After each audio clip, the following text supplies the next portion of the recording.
C'est l'une des particularités de ce G7. Le président français fait des points d'étape aux Français, respectant une promesse qu'il avait faite et qui illustre le changement de méthode de l'Elysée pour l'organisation de ce G7. Cette intervention a permis d'en savoir plus sur le contenu des conversations informelles des dirigeants, notamment durant le dîner de samedi, des discussions qui ont concerné l'Amazonie aux prises avec de violents incendies, l'Iran, la crise ukrainienne et la question de la Russie, mais encore le commerce international, la taxation internationale et la guerre commerciale.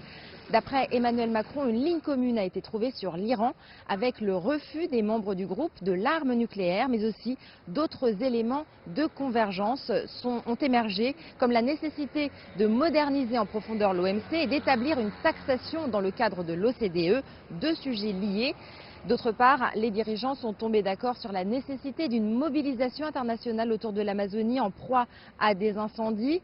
Mais c'est l'Iran qui a dominé les débats. En début d'après-midi, un coup de théâtre s'est produit avec l'arrivée d'un avion officiel iranien qui s'est posé à Biarritz vers 14 h.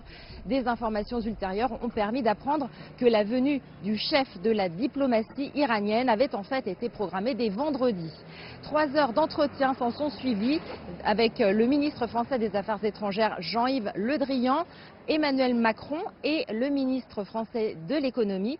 Cette visite qui a bousculé l'agenda de la journée de dimanche a été organisée avec l'espoir de créer les conditions pour une désescalade des tensions. Si l'issue de ces rencontres n'est pas encore connue, on peut déjà y voir une avancée significative dans la relance du dialogue et pour la préservation de l'accord de Vienne.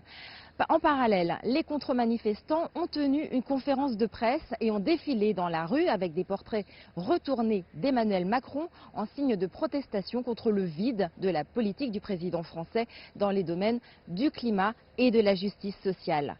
La journée de dimanche, marquée par l'arrivée surprise du négociateur iranien, s'est terminée sur une photo de famille et un dîner du G7 élargi et de leurs conjoints.